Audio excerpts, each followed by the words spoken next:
going to discuss minors, everything about wills, inheritance, and the administration of deceased estates where minors are involved. And our speaker will be Dr. Susandra from Wyk, which I will introduce just now. A few house rules, webinar rules. Please mute yourself, turn off your cameras, ask questions in the chat box. We will answer the questions after the presentation. This presentation is recorded. Please request a copy of the recording from Charlene at janljordaan.co.za. CBD certificates will be sent to everyone. I know the house rule says attending the seminar. It's actually everyone that's requesting a CBD certificate.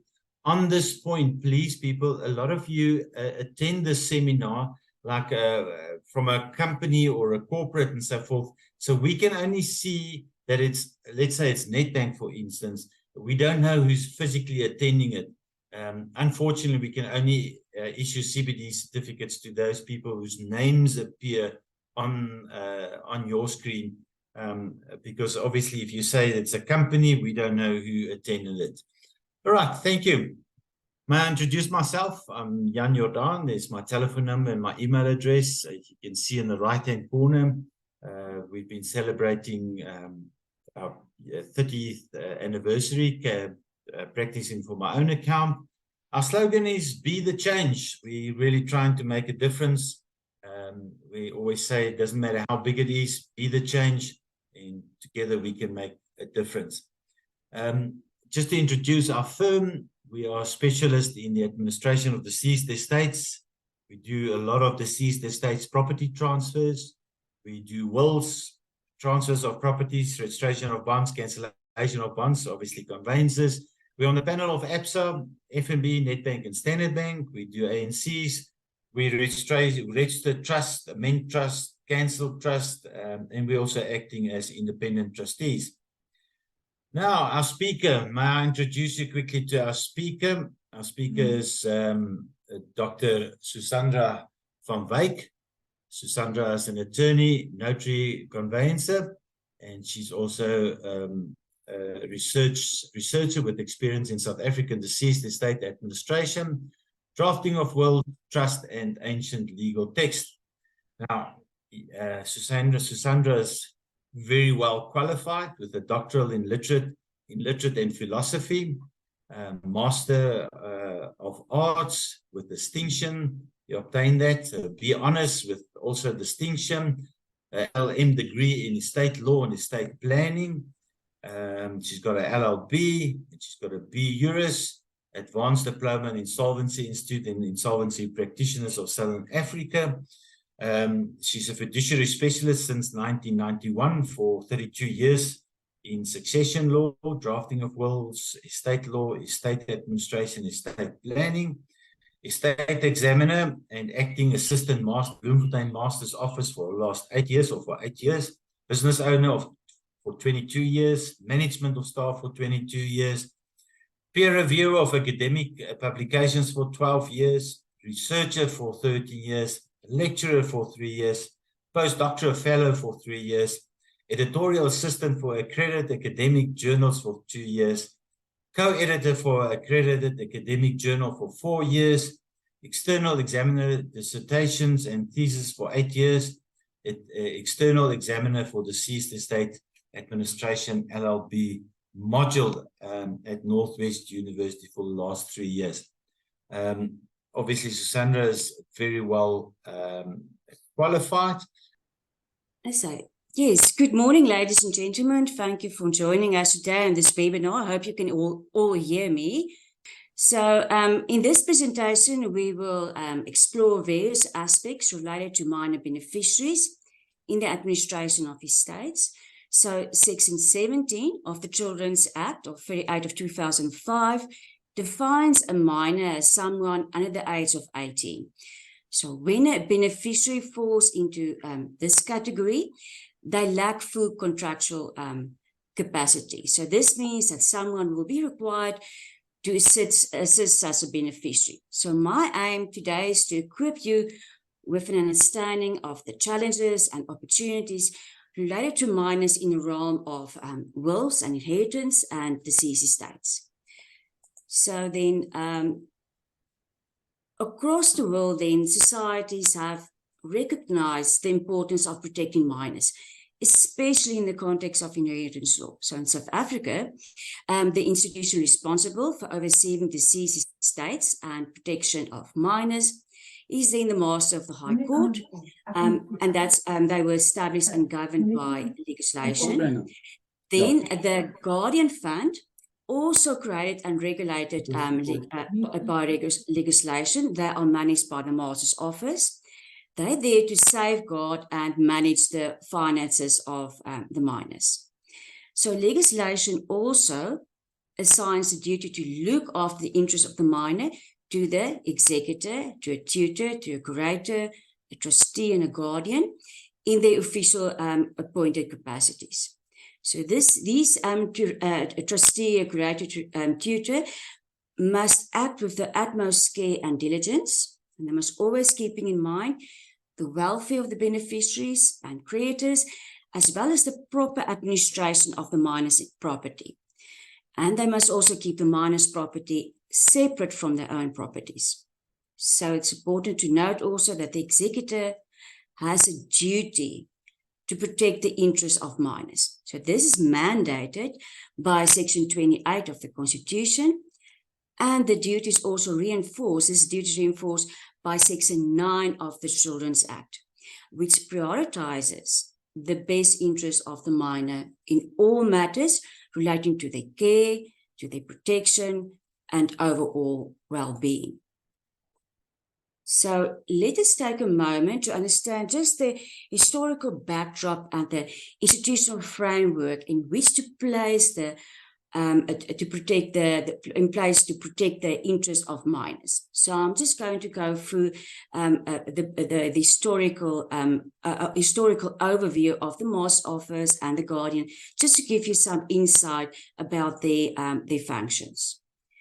So the Office of the Master of the High Court dates back to around 1673, known as the Orphan Chamber, or in Afrikaans, the VSC. So this Orphan Chamber was the primary focus on orphans, widows, absent, unknown heirs, and they also oversaw the upbringing, the education, and the trade training of minors. They were even authorized to use corporal punishment as a disciplinary measure for undisciplined orphans. However, the Master at that time, as an Orphan Chamber of VSC, did not function as a government institution. Then the Guardian Fund, was established in 1696 as a repository for assets and monies belonging to orphans, absent or unknown heirs. And this fund was financially sustained through administration fees, investments, donations. So that was not a government institution, but they did face challenges over the years, including fraud and even unauthorized access to its assets. So the legal landscape then evolved, and the Master of the Supreme Court was established in 1827, replacing the Orphan Chamber. So the Master's role then shifted towards the supervision of estates of deceased persons, minors, and individuals, and able to look after their own affairs. And then with the Union of South Africa in 1910, more Master's offices were established. So today, the Master of the High Court is then a statutory office, responsible for various aspects of estate administration, and this also include overseeing of insolvency estates, liquidations, and even trusts. And then we have still the Guardian Fund, managing then the finances of minors, undetermined and unknown absent heirs. So the Master and the Guardian today are often referred to as creatures of statute because they cannot act outside the legislation granted to them. Today, there are now 16 Master's Office, from 15 up to 16 Master's Office, and 6 of them are housing then the Guardian Fund in the various cities, as indicated on the slide. So then the Master of the High Court system has, unfortunately, a history marked by exclusion. especially with regarding them to Black South Africans. So there were discriminatory laws that denied protection to Black individuals who passed away without a will and their minor children. And this was outlined in Section 237A of the Black Administration Act and its regulations. And then in 1990, Judge Moseneke challenged this unjust practice. And then because what happened is with his passing of his father, he was forced to report his late father's estate to the magistrate rather than the master.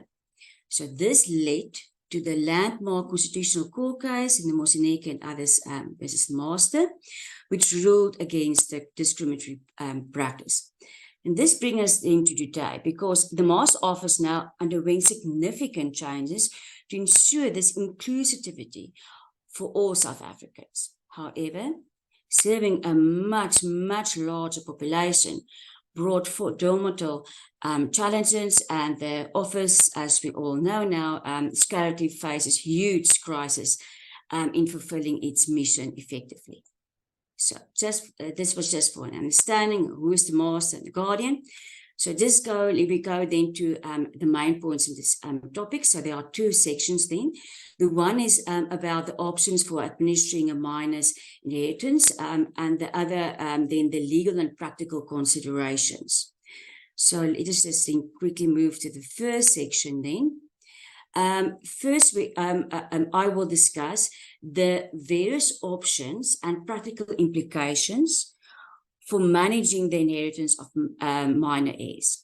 So the legal fields pertaining to trusts and curators and executors, deceased estates, they're all specialized fields. And even within the Master's Office itself, these days, it was not always like that, there are distinct divisions. You would know that there's a deceased estate, curator estate division, trust division, liquidation sequestrations, and then also in some offices, 6 of them, the Guardian Fund. So when it comes to administering a minor's inheritance from a deceased estate, or managing a minor's property, two different issues. There are several structures available, including establishing of a trust, appointment of a curator or curator, I will explain the difference, and also then utilizing the Guardian Fund. So then, as a general legal rule, when a beneficiary is under 18, the master will appoint a curator or a curator to oversee the minor's inheritance.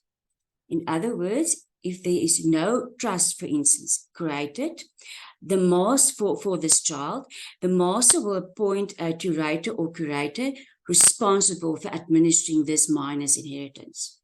In cases where the beneficiary inherits a sum of money, the executor must then deposit the proceeds into the Guardian Fund of the master. But if the minor's property consists of money deposited in the Guardian Fund, there's then no need for a curator or curator.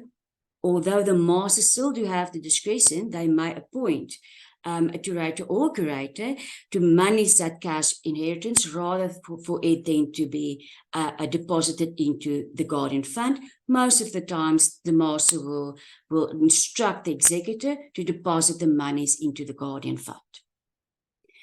Now, the difference between the tutor and the curator. So a tutor, or in Afrikaans a voog, is a person authorized to care for the minor's well-being and may even manage their property, may even. So while a curator, and that's the distinction, is authorized to only administer the property of the minor.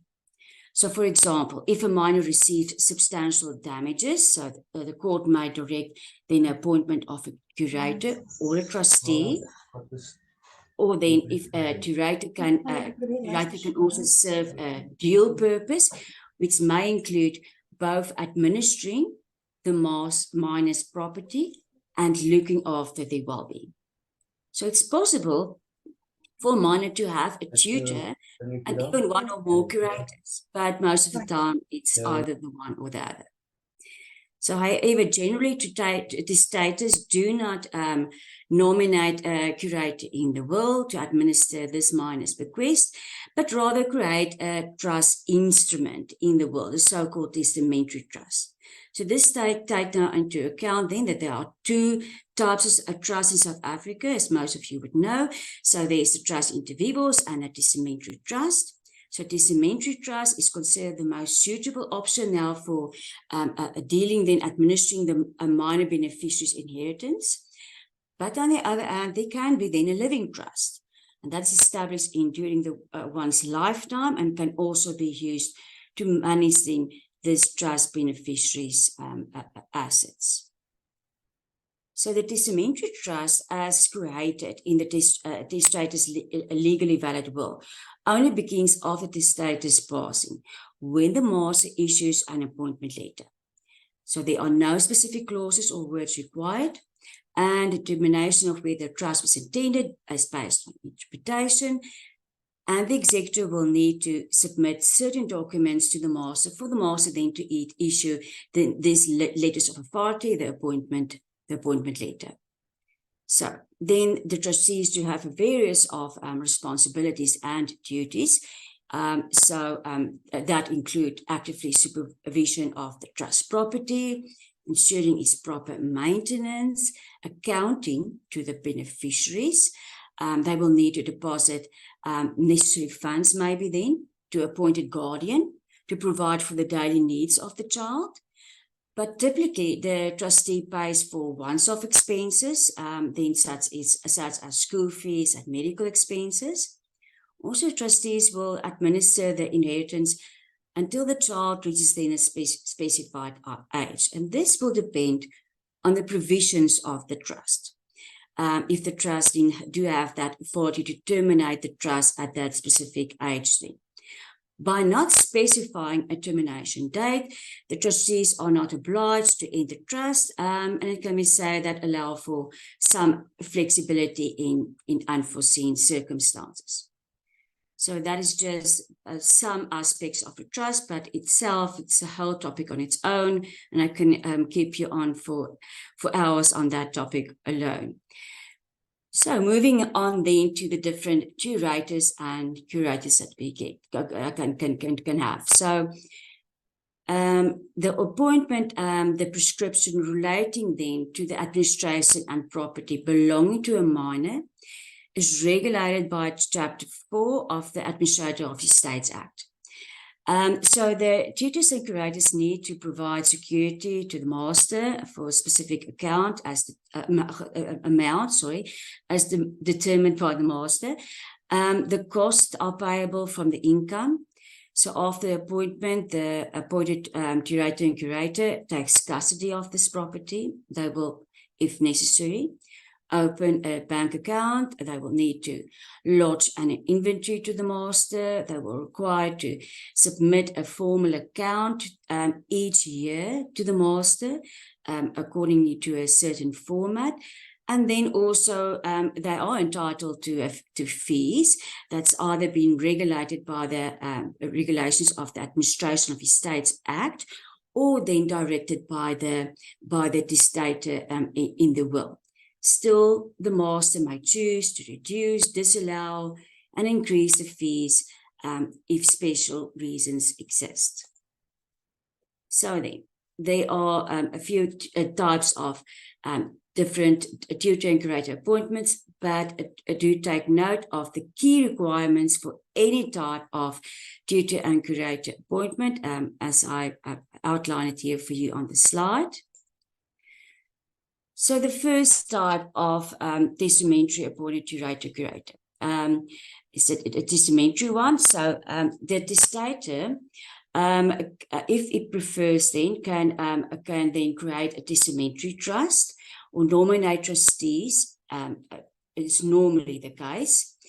So traditionally, this was seen as a cheaper and a simpler process than nominate, for instance, now a testamentary tutor or curator.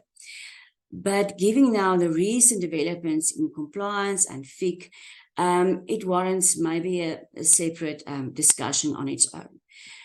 So looking then at the nomination of a testamentary appointed curator or a curator, only certain persons may validly nominate either a curator or a curator in their will.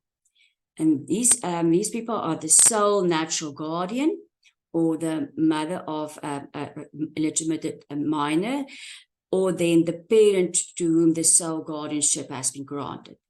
Then there are the nomination of a curated testamentary, and two types of persons can then do that. It's either the parent of a minor, or then any other person may validly nominate a curator in their will for the administration of their bequeathed property to such a minor, irrespective if they are then the parent or not. But it's just regarding the curated testamentary, meaning a curator is a person who is only administering the inheritance of the minor. So there are, of course, you do have now your key requirements that one must submit to the master for the appointment letter, but also there's then the additional application requirements specifically for this testamentary appointed tutor. So there's accepted will to be submitted, and also then a declaration confirming that the person who nominated them in the will was indeed legally competent to do so. So another one is then the tutor or curator appointed by the court. So the High Court, acting as the upper guardian of all minors, do have the authority to appoint a person as either a tutor, a curator, or a trustee. And typically, it's an interested party who applies to the court. This situation commonly arises when a minor receives property or funds such as damages claims, or then a donation rather than an inheritance. So upon receiving then the application, the court usually appoints a curator ad litem to safeguard the minor's interests and investigate now the merits of the application. And both this curator ad litem and the master will then submit reports to the court. And once the court grants this application and appoints either a tutor or a curator, the master must comply then with the court order and issue then out an appointment letter. But of course, then certain documents needs to be submitted to the master, and this includes then the copy of the application to the court and also the court order itself, together with all the usual key requirements for the appointment. So then, the next type of appointment that we get in South Africa is a tutor or curator dative appointed by the master. So this is when the master becomes aware that the minor owns property in South Africa without any guardian or tutor or curator responsible for administering it, and is convinced that the property should be managed on behalf of the minor. So usually what will happen then, the master will then publish a notice in the Government Gazette and could call upon all the relatives of the minor and all the persons with an interest in the care and administration of the property to appear for the master and to recommend a person. And then there will be the nominations, and the master will then ultimately determine which person is a suitable person to be appointed. So then regarding the appointment of the so-called guardians or custodians for minors. Now, the master does not have the authority to appoint a guardian or custodian. Only the High Court can appoint a person other than the natural guardian of a minor as the legal guardian of a minor. So likewise, only the High Court can deprive a natural guardian of guardianship. And then regarding your custody of a minor, the Children's Act states that the Commissioner for Child Welfare for the district in which the minor is resides, and who is the designated magistrate, can appoint a custodian for a minor. That is after an inquiry was made and determined that the minor is indeed in need of care. So Section 150 of the Children's Act outlines the circumstances, and this will include situations where a child has no parent or guardian, or where a child's parent or guardian cannot be located. So the custodian appointed by the Commissioner of Child Welfare is responsible for your day-to-day care of the minor. But do note that this custodian does not have the authority to administer the minor's assets.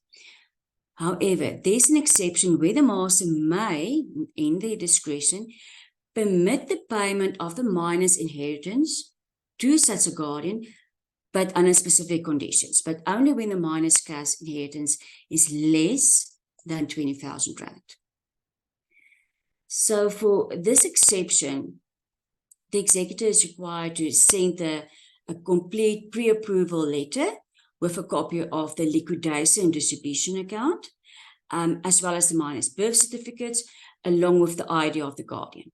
Additionally, the executor will then need to attach the so-called maintenance certificate. Now, this certificate must be issued by either a magistrate, school teacher, principal of the child, minister of religion, or a social worker, a tribal authority, or even a maintenance officer. And I've given you there an example of the usual maintenance certificate that you can use, that the master will then accept. So, only when the executor receives the written approval of the master may that cash inheritance of the minor be paid out to the guardian. So the guardian acknowledges then the receipt of the money, and the executor is required to submit this proof of payment and the written receipt then to the master. Okay, so there's another exception when the minor lives outside of South Africa. So in this case, the executor may, again, in discretion, either remit the sum of inheritance to the government of that country or to the minor's natural guardian, tutor, or curator. So this natural guardian, tutor, curator must be domiciled in that country, meaning they must reside there permanently and legally. And then, of course, the executor must first obtain permission from the South African Reserve Bank before proceeding with the transfer to such an overseas account of that guardian, tutor, or curator. Now, moving then on to our guardian fund. So, as I mentioned before, guardian fund is a creature of statute. So, certain sections of the Administration of Estates Act is governing then the functions of the guardian fund, and they must act within those functions. So, if the will does not provide instructions for the administration of a minor's cash inheritance, then our law dictates that a child's cash inheritance must be paid into the guardian fund until the beneficiary is at least 18.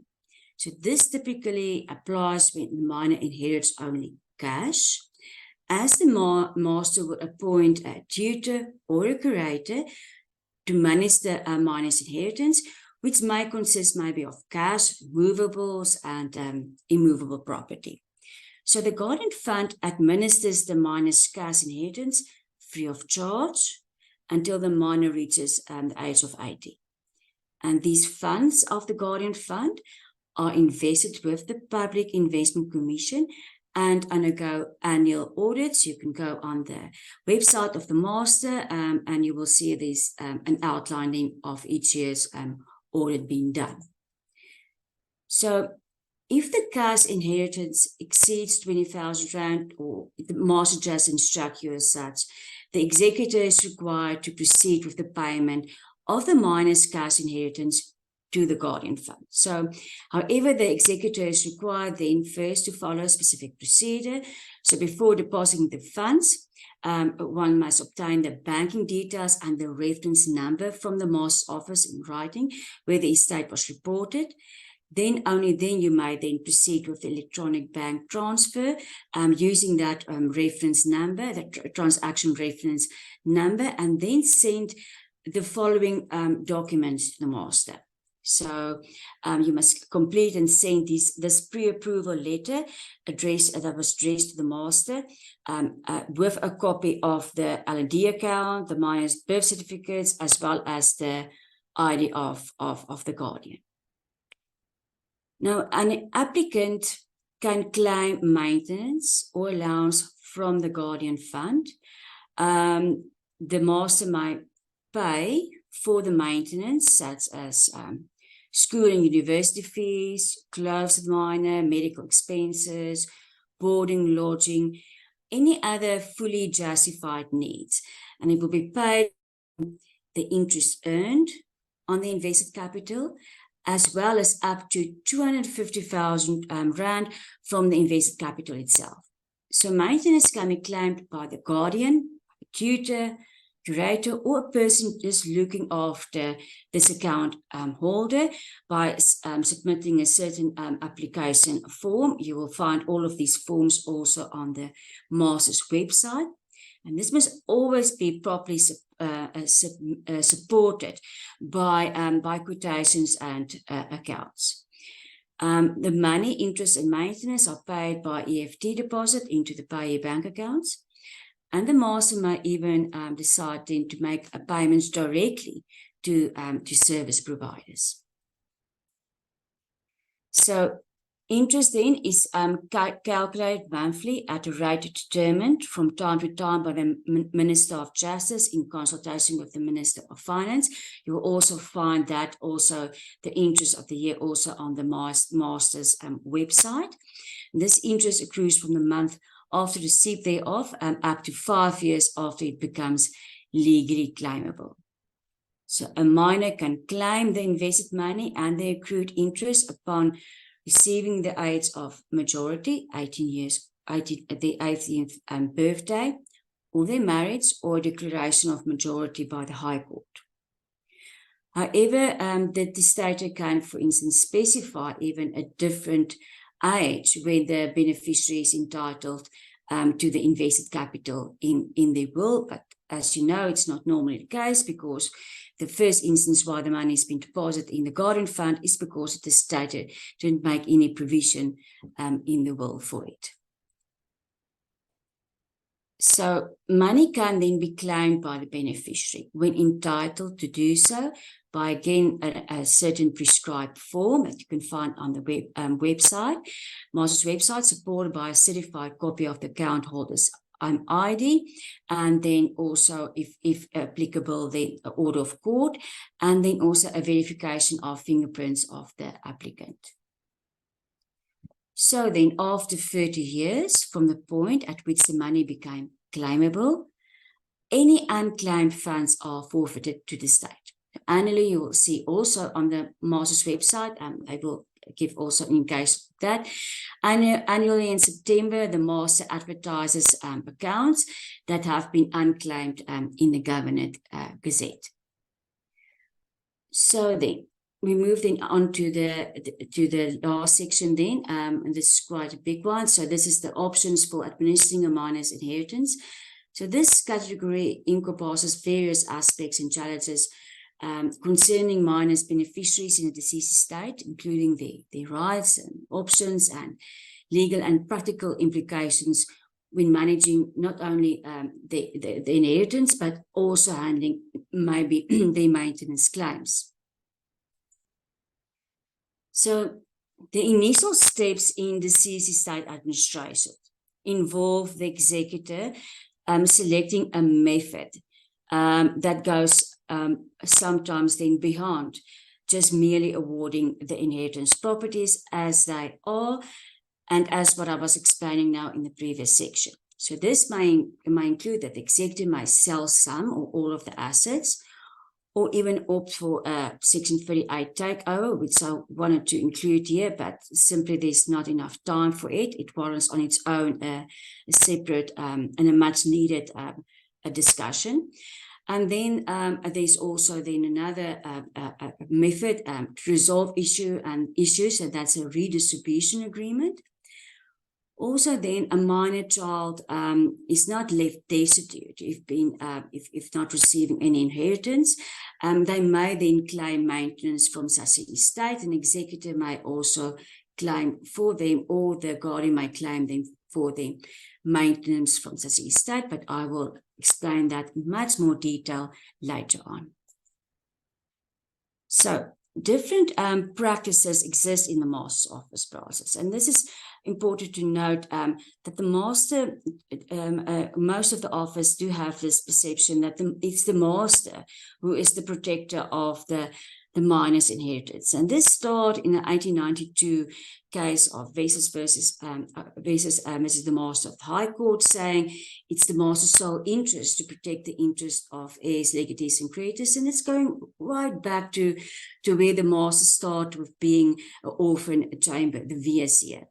And this was also reconfirmed also in the case of ex parte Smith in 1976 Free State case, saying it's the master's crucial social welfare duty is to protect the interests of minors and their property.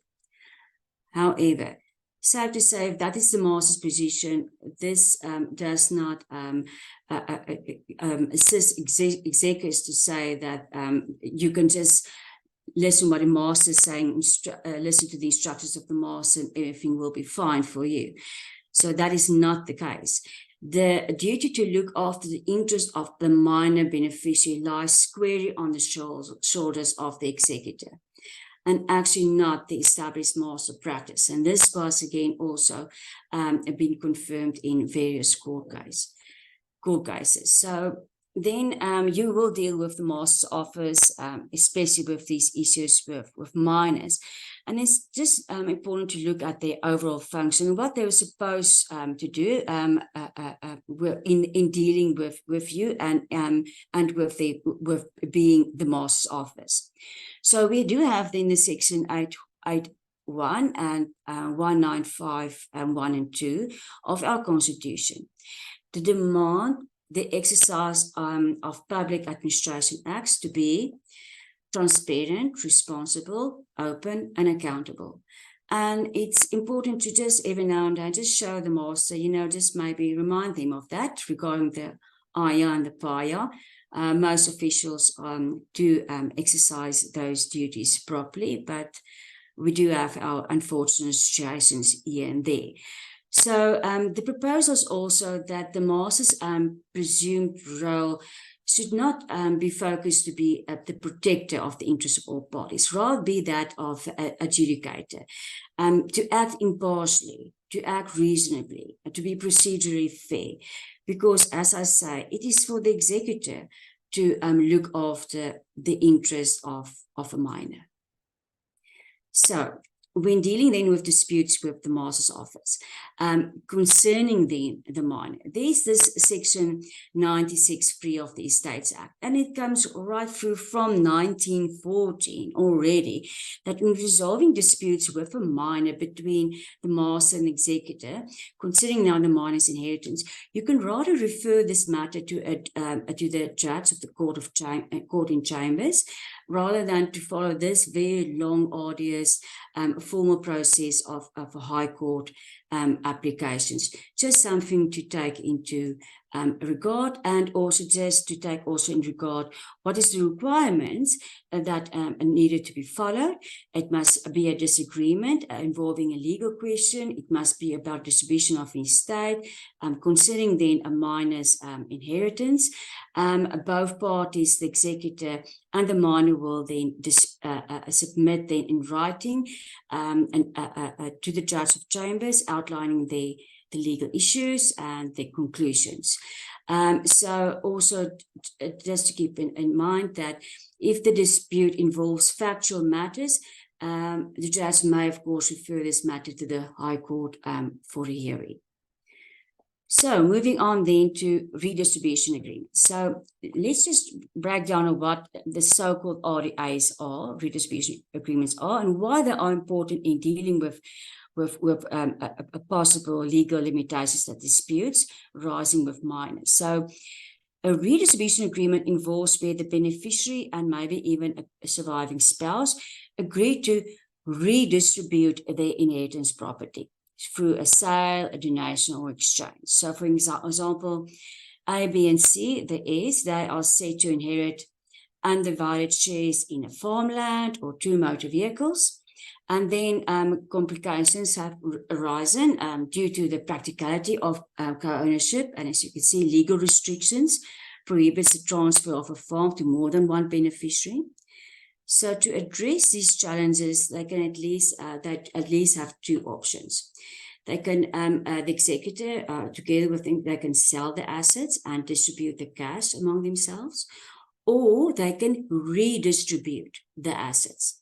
For example, A could receive the farmland, and B and C each receiving a vehicle. And then A could say then, okay, I will contribute to the cash to cover for the estate debts and balance the award of the farmland to A then. So the beneficiaries have this option to agree to a certain extent to trade with their bequests. This also means that, again, this is not a distribution of inheritance, but a redistribution of inheritances. So South Africa Redistribution Agreement is a legal contract, and it must comply with various legal requirements. And this brings us then right squarely back to then the duties of the officials, the executor and the conveyancer, specifically also pertaining then to the minor's beneficiary. So first off, the executor and the conveyancer's responsibility is to check for the contractual and statutory requirements, and important regarding especially the minors, their contractual capacities. So the executor is responsible for ensuring that this agreed awards are lawfully and feasible, and it's based on informed consent of the heirs, and compliance be done regarding the format requirements of this submitted liquidation distribution account and the submitted redistribution agreement to the master's office. And so when there's also immovable inheritance property involved in this redistribution agreement, the conveyancer is responsible for verifying not only the contents of the redistribution agreement, but also assessing the correctness and accuracy of all the documentation submission to the deeds office. And this brings us then to the minor. So with a minor child, then if a minor is between the age of or under the age of 7 years old, they lack then any legal capacity. So both parents need to act on their behalf. And then from the age of 7 to 18, that minor will then need the assistance of both parents. Then the consent is also needed. Regarding movable properties, only one of the parents of guardians permissions consent is then necessary. Written consent is necessary, but it's a good practice to get both of them. And I've also outlined for you the section 18 to read later if you so needed it. So then the question is then there, if the master's consent is necessary according to section 80, which is a formal application process. And there was a long-standing debate there with various court cases. But in the end, we do have now the Registrar Conference resolution that's saying that section 80 regarding now the redistribution agreement where the minor inheritance is involved, that arduous application of section 80 is not necessary. So the master's office consent is not necessary. Do note this is only a resolution, so and it's an interpretation of section 80, but I do agree it just makes sense that this is the correct position. Like I said, but that is not, it's only an interpretation of section 80, if it's applicable or not. So when there's then property of the minor has been inherited or registered, there's this overall section 81. that states that the purchase of the minor's property by any tutor, curator, spouse, parent, child is void unless authorized by the terms of the will or consented or confirmed by the court or the master, just to take into regard this, if it's been purchased by such a person, the tutor, the curator, spouse, etc. And then we're going to look at the selling of the minor's property of inheritance in general. So remember now, this is now the inheritance itself of the minor. So as a general rule, unless the will directs the executor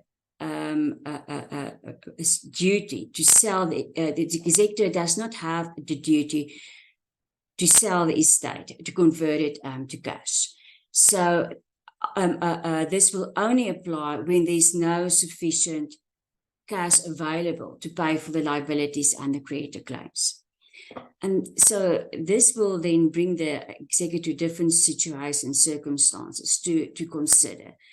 The one is then, in some cases, urgent need and demand may require the executor to realize to the estate, and then the executor would only be entitled to do so if their beneficiaries were given a reasonable opportunity to agree to another method. You simply can't not just take the assets and just sell it. Okay, so if the beneficiaries unreasonably refuse to sell the estate properties, the executor may then proceed to sell the properties, after informing the master.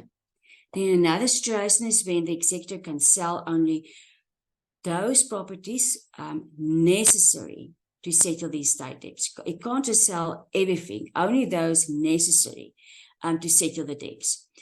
And again, the executor should consult with the beneficiaries regarding the manner and the conditions of such a sale and obtain their written permission. Then another situation is then the executor should not sell the assets of the estate if the beneficiaries are prepared to pay. So the beneficiaries can use their own funds to settle the debts. And it's essential to distinguish then who is now liable first then to settle these debts. So certain beneficiaries may be required to effectively pay off the estate debts if there's then a shortfall. So the order is as follows. So beneficiaries who receive a specific named possessions are not responsible for paying administration costs and creditors from the inheritance. This burden falls on beneficiaries who do not receive any specific named possession from the estate, such as an interstate beneficiary, according to our South African rules, or then a beneficiary who receives the residue or the entire estate in terms of the will. So in this case, the inheritor's property will be used to cover any shortfall in the estate, and only if there's still a shortfall after selling the residue inheritance, then the beneficiary who received that specific named possession must pay the debts from its proceeds or pay the difference to secure the inheritance. So then, regarding then the sale of the minor's immovable inheritance property, there's then sections 42, reading with 47, 49. And this warrants then a formal application to the master. So the master and the assistant master must ensure always that the sale is bona fide and legal before endorsing this sale, this application being submitted to the master. This master's decision is administrative and subject to review.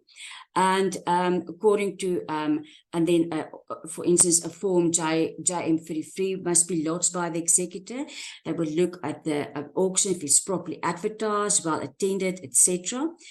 Then we have section 47 specifically. That relates to the mode of the sale. And this specifically relates now to the minor's inheritance. So the master will look at the mode of the sale if this sale is then a bona fide sale and to the advantage of the master. Again, if there's a dispute, there's always section 96(3).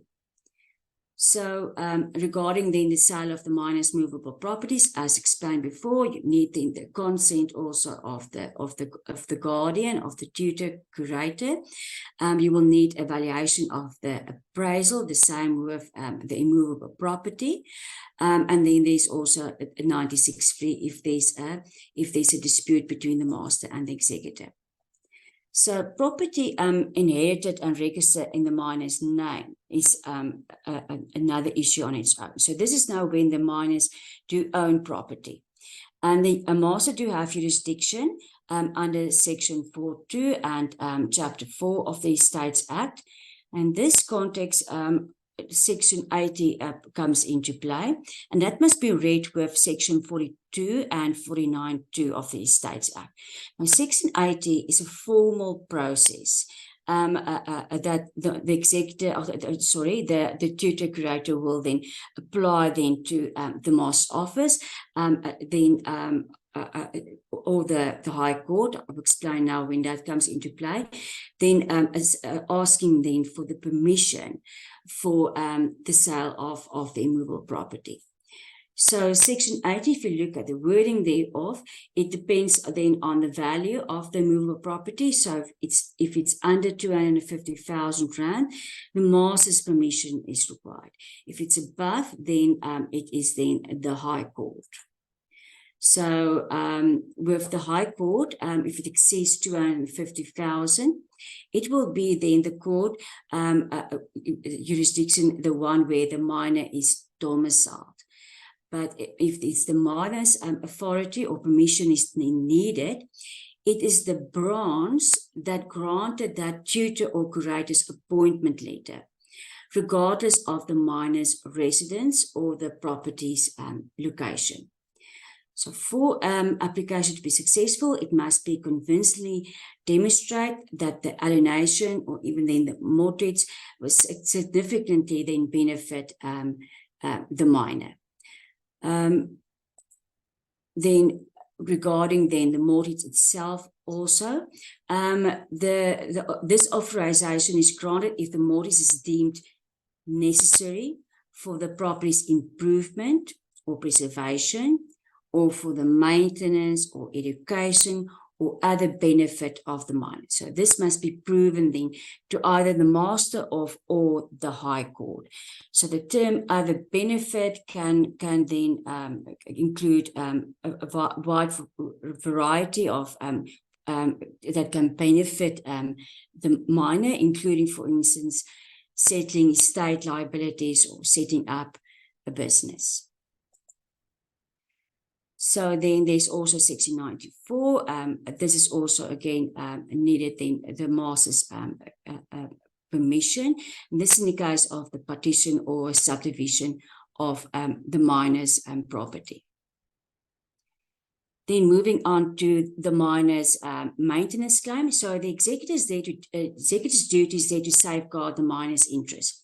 And it's not solely the guardian's responsibility to submit the child's maintenance claim, because as confirmed also in court cases, the executor is literally stepping into the shoes of the deceased, and while this estate is intact, the child's claim lies with the executor to then to submit it against the estate. So who can then submit a claim and who must pay a claim? So the natural guardians, the persons who normally is responsible to provide maintenance.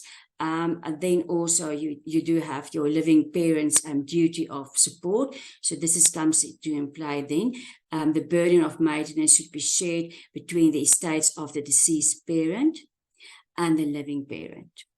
The question if what about a grandparent, if there's a duty of support. Court cases indicated that with regard with inheritance, a deceased estate, this is not the case. So it's only with a deceased estate's parent that estate do have the duty of support. So the type of claim, there's no specific law governing a child's maintenance claim.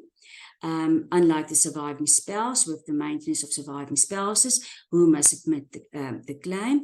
Well, it depends. The minor dependent child can make a claim. The guardian, the tutor, the curator can make the claim, but also then the executor can submit the claim. So there are also then different factors that determine the claim. Firstly, the claimant's inability to support themselves, indicating the child needs maintenance support. Secondly, the relationships between the claimant and the person for whom they are claiming support, such as the deceased parent who have the primary duty of support, and then the available balance, of course, for distribution of the paying of debts within the estate. That's left over to be paid. Also, a maintenance order, existing maintenance order, may indicate the amount of the order, but it's not a conclusive evidence because new circumstances may not have been considered when the order was made. So then another alternative is then for when submitting and reviewing a claim against the estate can be quite a lengthy process. And so the Toy versus Thomas in the Appellate Division ruled that it would be beneficial for the minor if the executor rather use a faster remedy, seeing that the executor do have the duty to look after the interest of the minor, and then going the route then of the Maintenance Act rather than the Administration of Estates Act. Then lastly, prioritizing the maintenance claim, that of the minor versus surviving spouse. So we do now have the Maintenance of Surviving Spouse Act, and this governs the provision for the reasonable maintenance for claimant spouses in South Africa, ensuring their support until death or remarriage. And this is also like the child's maintenance claim funded from the inheritances, from the balance of distribution available. And the surviving spouse, to make a maintenance claim, that person must provide evidence that they cannot meet their reasonable maintenance needs in accordance with their own means. So the executor will then evaluate that claim also on various factors. And then it may be that there can be a problem with a minor's claim that's also be submitted. So the executor's role is to ensure that the amount granted for the maintenance claims are fair and appropriate, and also take into account not only the specific circumstances of the surviving spouse, but of course of the minor child. And again, as I've explained before, again, I'm emphasizing this. The executor do have a very specific role to play regarding the minor's interest. So it's got a duty to look after the minor's interest. It's stepping into the shoes of the deceased. So in assessing then the claim, the master of the executor, needs to take this into regard. The executor do have authority to, in terms of the Act, to enter into agreements to facilitate this assets, to create maybe a trust, to create maybe obligations, or to settle these maintenance claims. And also, if there's not enough cash available, the executive can then sell some of the estate assets to generating the required funds.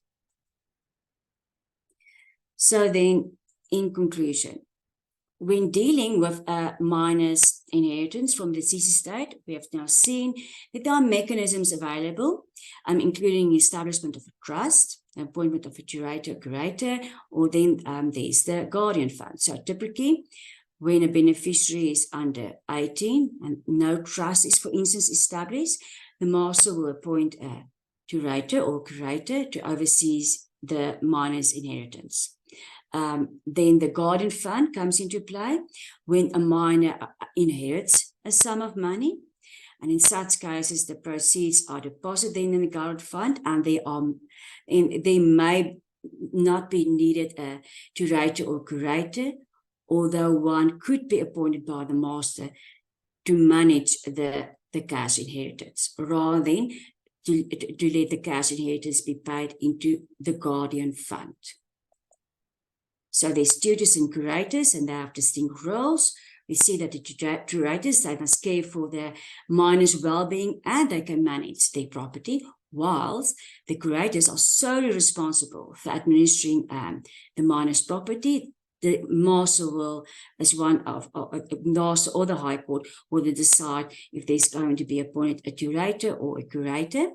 The minor may have both a tutor or a curator, and testators usually opt to create a trust instrument in their will rather than nominating a curator or a tutor, as they can do so, but usually there's a trust rather being created in the will.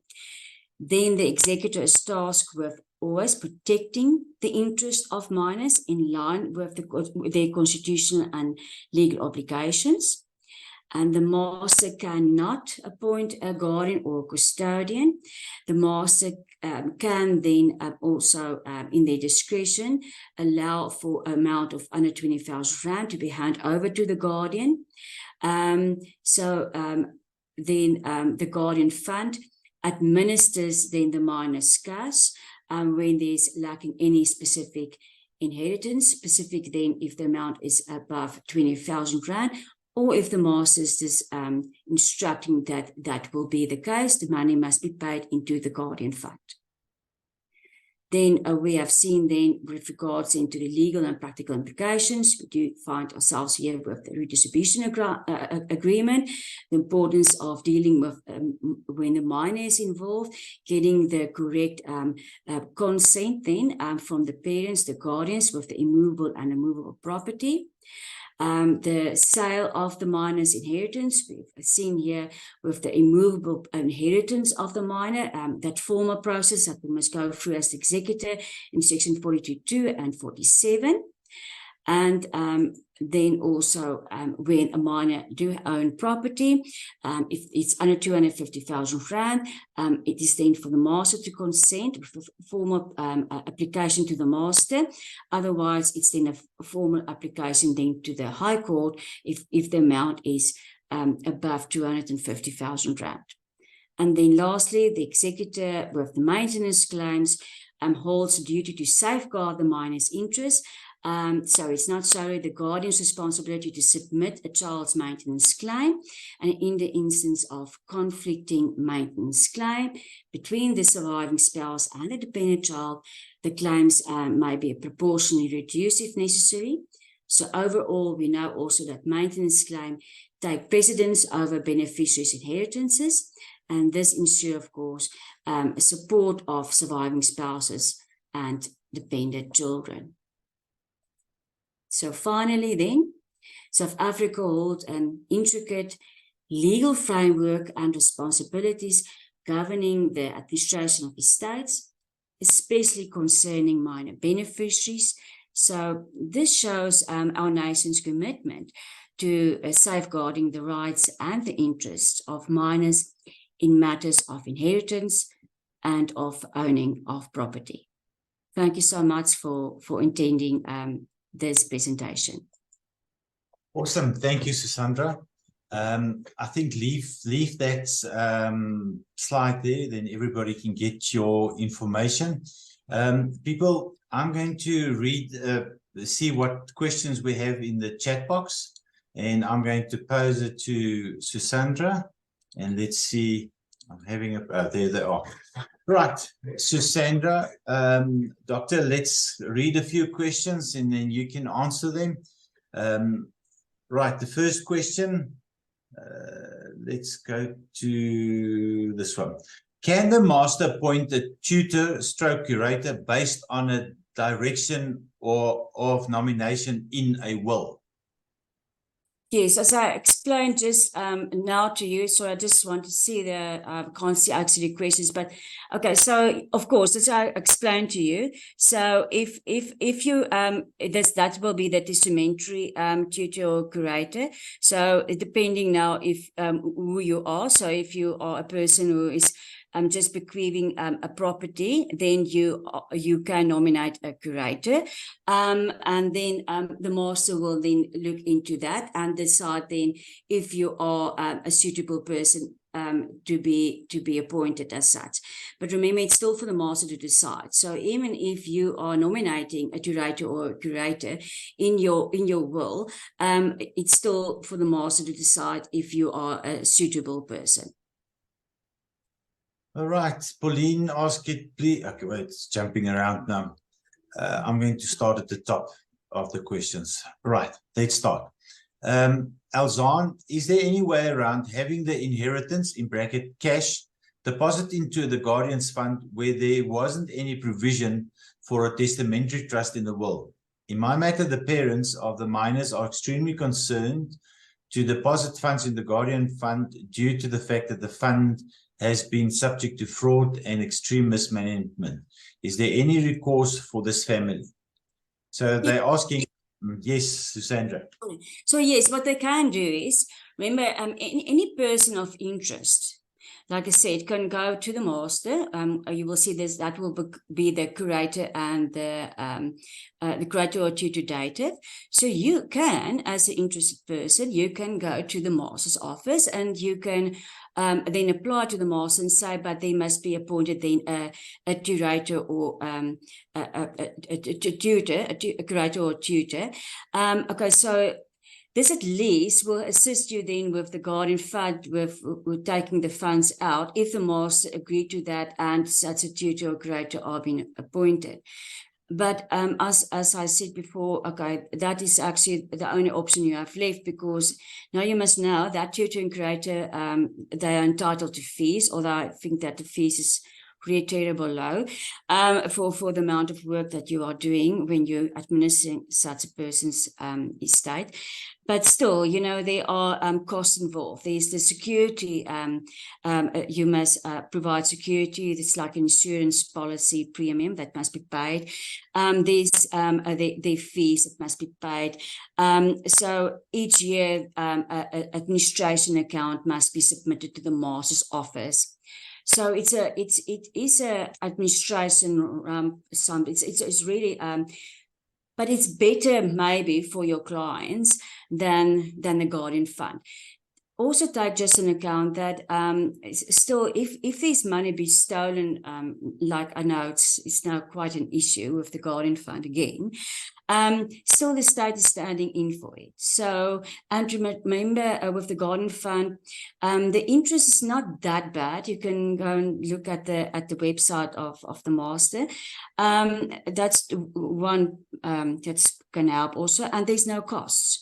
The master is looking after the minor inheritance without any cost, but it is arduous because for these people to get anything like school fees or anything, they must actually go every time to the master's office, and they must submit applications with quotations, as I've explained.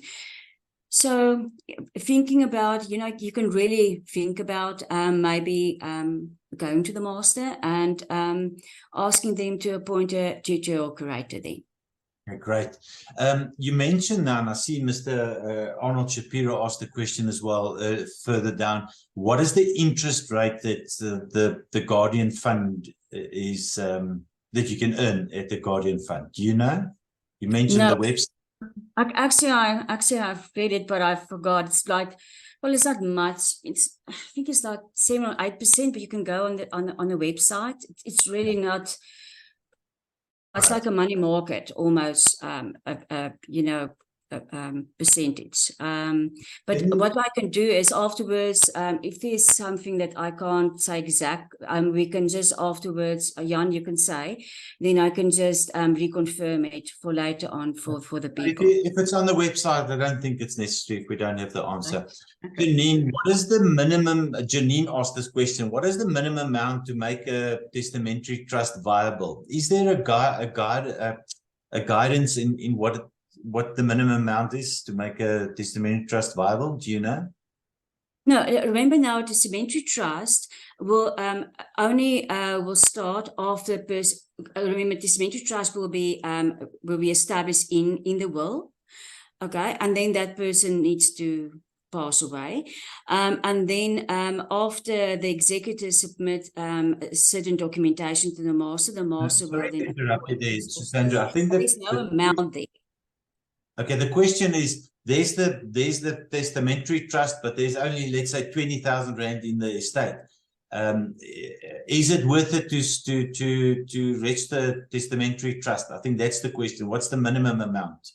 Yes, well, there's no minimum amount. It depends on what you what you want to decide. But for the trustees, then that was your instruction as a testator. You as testator said there must be a testamentary trust must be created at my passing if there's a minor. So that must be created in the first instance. And then after that letters of authority has been issued, then the trustees can revisit it and see if they and they must also look at, of course, in the will, the trust document is within the will. If they do have this discretion for the termination of the trust, and then to look for other options, then to go and then to say, okay, let us pay the money rather into the guardian fund, because at least it's far less money, it's less expenses than running a trust, which can, especially nowadays with all of these compliance, can be quite expensive. If I'm answering that. My advice would be that you deal with that in the will itself. Yes, of course you would. You would definitely need to deal with that.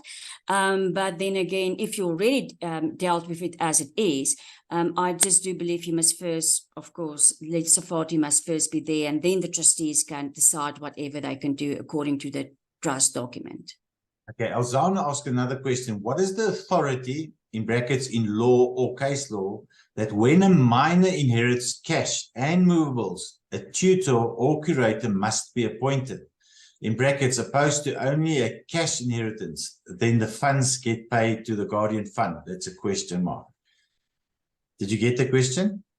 So, as I can understand now, remember now, it's for the master to, it's in your in the Estates Act, for the master to decide if they want to, if there's going to be appointed a curator or curator, or the cash must be paid into your guardian fund. So this is in accordance to the Act. So the master do have that discretion. But again, if the testator have made another provision of it in your will, depending on what's in your will, then whatever our law is stating, what is ever there in the will, that should be taken into regard. Great. At one stage, Susandra, you referred to that the fingerprints must be verified. Pauline asked, how do they verify the fingerprints? Yeah, so that's the whole situation on its own with the master's office. They do have a problem with the IT, since it's a very difficult situation for them these days anyway, with everything that happened with the website. I cannot speak on their behalf. I'm just an attorney. I worked there years ago, but you can go on the website and you can also phone a guardian fund. They do have now, they said they are going to have now specific procedures in place, put in place now online for you and certain sectors to go to do these thumbprints and stuff. But yes, the best is just to contact them so that they can direct you to the correct facilities. Okay. Christelle Bester asked the following, or make a statement, then a question. A minor, in brackets 10 years, inherited an amount of 114,000 Rand.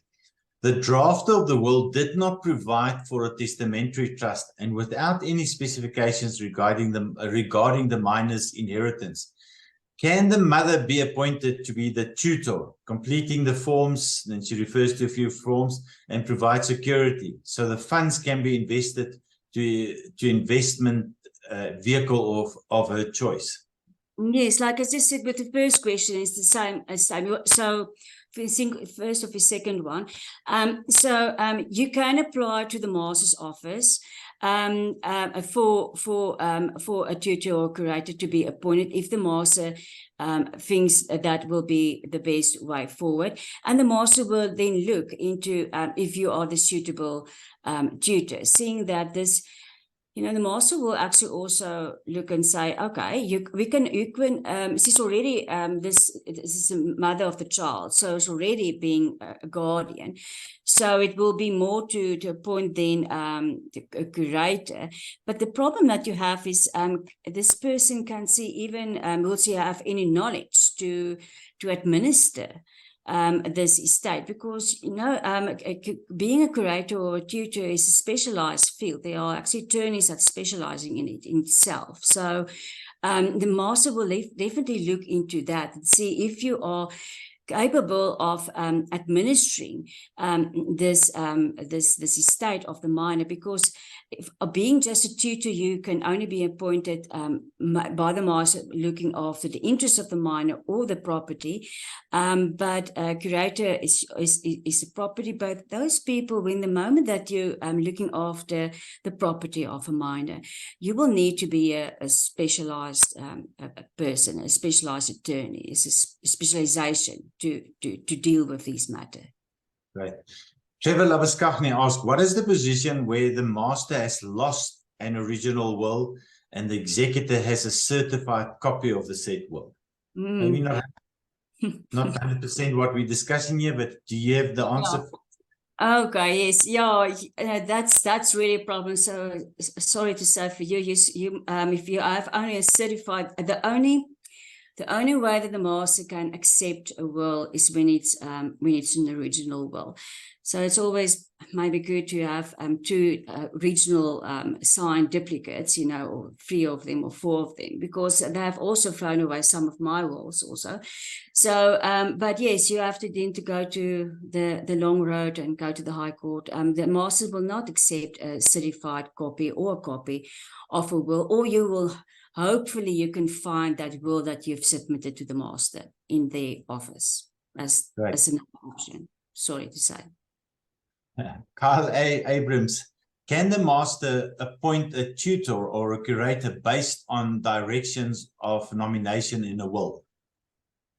Yes, they can definitely. So they will definitely look at that. So that is your testamentary curator and curator. And like I said, it will depend the person. So if you are a person who is just bequeathing your property to a minor, you are only allowed to nominate a curator. Otherwise, then if you are the natural parent, you can nominate a tutor also or a curator. But like I said, it's for the master to decide after there was nominations being made, or to decide if they're going to appoint such a curator or curator. Right. Next question, Leonard Singer. If there are several heirs who will inherit the property, one of whom is a minor, let's say 5% share, does the 250,000 refer to the total amount of the sale price, or only the value of the minor's share thereof? The value of the minor's share. Yeah, great. Thank you. Interesting on that point. What is the minimum amount I can deposit at the Guardian Fund? Can I deposit the amount less than 1,500 Rand for a minor child? Is there a minimum, Susandra? No. If the executor, if the master is telling you as executor, you must deposit money, you will deposit that money. The master will tell you as executor what you're going to deposit. Unfortunately, you can never decide what you want to deposit. So the master will decide. And they will give you an explicit letter regarding that also, and you must just do what they are saying. Okay. Trevor Labuskaghni, I think it's more a statement than a question. He says the interest earned by the Guardian Fund is tax-free. Do you agree with that statement? Well, I have no idea. So I've actually never thought about that. It's probably a life insurance guy. Thank you for that. But I don't know. I will actually go and look for it and see if it's that case. But if that's the case, yes, that's wonderful. But I don't know. Next question, Leonard again. If there are several heirs, one of whom is a minor, can a redistribution agreement be entered into in terms of where the major heirs buy the minor's share of the property? And if so, must this aspect be approved by the master? No, like I said to you, the Section 80, that's why the whole thing comes into with the Section 80. Because Section 80, and I know what I'd say, is the 250,000 Rand, etc., that you find then with the minors' property. If the minor's owning property, then if it's under 250,000 Rand, his property, his share, then the master must authorize it, and it's above, it's the High Court. But like I said, according now to the latest opinion of the Deeds Office, which I agree to, is that Section 80 does not apply with the redistribution agreement. You can just go and look again at the wording of Section 80, and afterwards, if you can look also at my notes also, you will see a specific slide that's outlining all of these different cases that evolved. And finally, for the Deeds Office then, with the instruction saying that Section 80 does not apply. So it just means Section 80 say if property belongs to a minor, then the master or the High Court must give permission.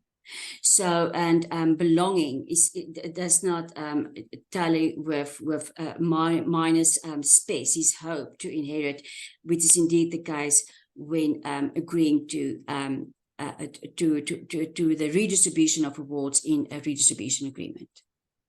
Thank you. Pauline asked the question, once you've established the trust, is it too late to go backwards and cancel it? I think, Pauline, it depends on the trust itself. Obviously, if you've got the authority to do it as trustee, then, Pauline, yeah, you make the statement, you need to know before you deal with it in the will whether it is too expensive. That's the question. You need to know before you deal with it in the will whether it is too expensive. Not too sure what that means. No, and if I can just say that the problem is that you will draft a will for a client, and you don't know what's going to happen in 2 years or 5 years or 6 years, etc. The whole problem is you only deal with frustration. Well, that's my take, how I deal with my wills. So you deal with a situation as it is now, and hopefully your clients will come every year, which I won't, to come and revisit and then redrafting, draft again a new will. But you can only deal with the situation as it is in the presence. Foreseeing something is almost impossible when you draft a will for your clients. You don't know how the circumstances are going to be within 2 years or 3 years or 4 years. Okay, then Mr. Arnold Shapiro says, immovable property bequeathed to a minor. If executor must sell property because of cash shortfall, does Section 80 apply, i.e. must executor obtain consent of court if value of property more than 250, in brackets, the property is in the name of the deceased, not the minor, therefore, does Section 80 apply? Are you referring now to if it's only an inheritance? Are you asking me if it's an inheritance? Sorry, I can't see the yeah, it says says if executor must sell immovable property bequeathed to a minor, right? If executor must sell the property because of cash shortfall, does section 80 apply? Must executor obtain consent from court? No, so no. Not in the minor's name yet. Yeah, so this is a section 42, read with section 47 and 49. So this is a application you need to make to the master alone. You will need a proper application to the master, and the master will then decide if this is if the sale is in bona fide. So of course. You also will need to submit the beneficiary's consent also for the sale, even if there's even if there was a cash shortage, or then if they don't want to agree to it, at least you can say then to the master, I had no other option, they didn't want to agree, there's a cash shortage. But you can't just go and sell property. It lies with the master, with the section 42, and most officers do take this application very seriously, especially when a minor is involved. Yeah. Then I can't see who to ask the question. I saw in older wills the nomination, and then it's in Afrikaans of 'n voog oor die liggaam en goed van my minderjarige kinders. Sorry. Does this impact on the management of a minor's assets? Does such a nominated person still require formal approval, such as appointment as curator? Okay, so it all depends on what the master has issued, what the master is stating on that authority letter. Because if the master is appointing you, for instance, as the tutor, the master will explicitly state what your powers are. So they will say, oh, you can look after the person of the minor. And they can also say, and you're allowed also to administer the property. Or they can say, no, you're only going to look after the interest of the minor. And then the master can then appoint another person as a curator to look after, for instance, a house of the minor, and then appoint another curator to look after 2 million rand of inheritance money of a minor. So it all depends in the discretion of the master, and what are they saying in your appointment letter. What is your powers to do so as a curator or as a curator or as a tutor? Okay. I see Pauline has asked twice which email she must use to get the recording. Yeah, Pauline, we have answered you. It's Charlene@janljordaan.co.za. Right, Susandra, the last question. In an interstate estate where a minor will receive an inheritance share with other children, can that minor also lodge a claim for maintenance until age of majority over and above this? If so, must an actuary get involved to do the necessary claim for maintenance?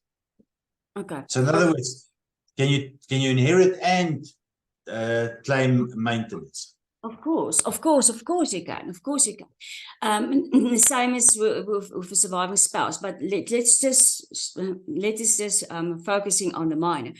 Of course, the minor can claim either way, if they inherit or not inherit. They can claim. The guardian can claim on their behalf. And remember what I said: the executor do have a duty to look after the interest of a minor. So dependent child under the age of 18. Remember also dependent children can also claim, even if they inherit from the estate. It's all about what this child's need, the needs of the child, and also the balance for distribution. What is there left after creditors and administration costs are being paid, that balance for distribution. Then from there on, to move on and to look at the merits of each case to see if this, for instance, a child maybe have an illness, need extra money more than the other children for his medical needs, or it's a child who is exceptionally well in school and needs a university tuition fees to be paid. So it all depends on the situation, and yes, it's on the shoulders of the executor to look into it and see which is the best for that minor, and also look at overall the interest of the estate. Fantastic. Susandra, thank you so much. Before we go, it is already we're over time. Please note that any request of a copy of the recording, you can request that from Charlene at Jan L Jordaan. The CBD certificates will be sent to everyone on request. You need to ask Charlene for that as well. Dr. Van Wyk, thank you so much. Very, very interesting. Really appreciate your time. And thank you, and enjoy the rest of your week. Thank you so much. Thank you. Thanks, everybody. We'll chat soon.